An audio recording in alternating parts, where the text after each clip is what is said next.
Thanks for staying with us here in the 4 o'clock show. Why are students not learning on the school bus? Not only is that an interesting question, it's the title of a book by author Dr. Keshia Gaines. And she joins us today to talk about the book and an upcoming pair of book signings she has, one here on the coast, one in Hattiesburg. Dr. Gaines, thanks for being with us on the show, and thanks for driving down from Hattiesburg to be with us today.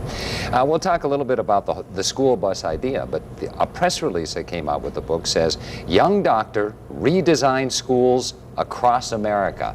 That's quite a task. Right. Well, after teaching in several school districts and traveling around America, I realized that students were learning mostly inside the classroom, which is a traditional area for students to learn. So I decided to write this book and to create the bus stop to bus stop learning method, which actually exposes students to learning starting at the school bus stop and all these other unique areas for children to learn. Now, these are revolutionary ideas, in my opinion. I mean, it's very progressive thinking, and you told me you've been traveling across the country talking with folks in the education business. How are people reacting to it?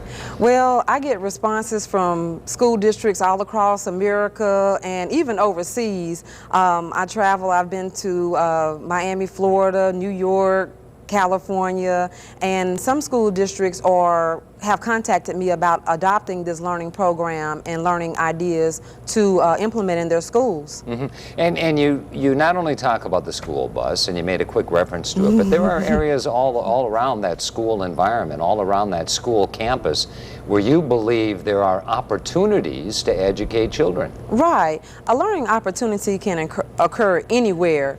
It doesn't have to be inside the classroom. Actually, if you think about a classroom is pretty much a box.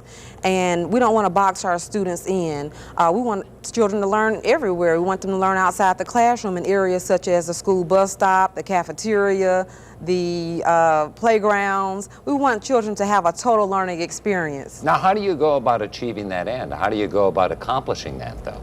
Well, I have some new products that are coming out, and they are posters, books, and all types of educational things that are going to expose students to educational content outside of the classroom.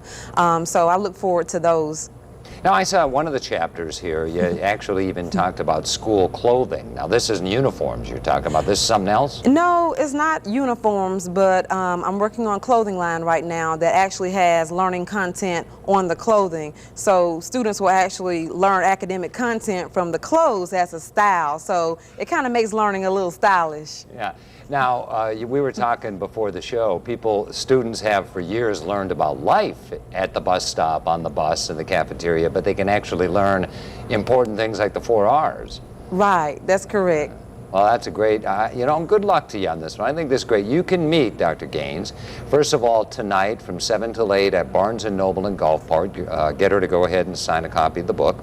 And then tomorrow she'll be on her home turf up on the USM campus in Hattiesburg at the Barnes & Noble there from 2 until 3:30. She works in the Hattiesburg School District. Keep an eye on her. And I think this is a hot property, and I think this is going places. Thanks for being with us today. We Thank appreciate you. it.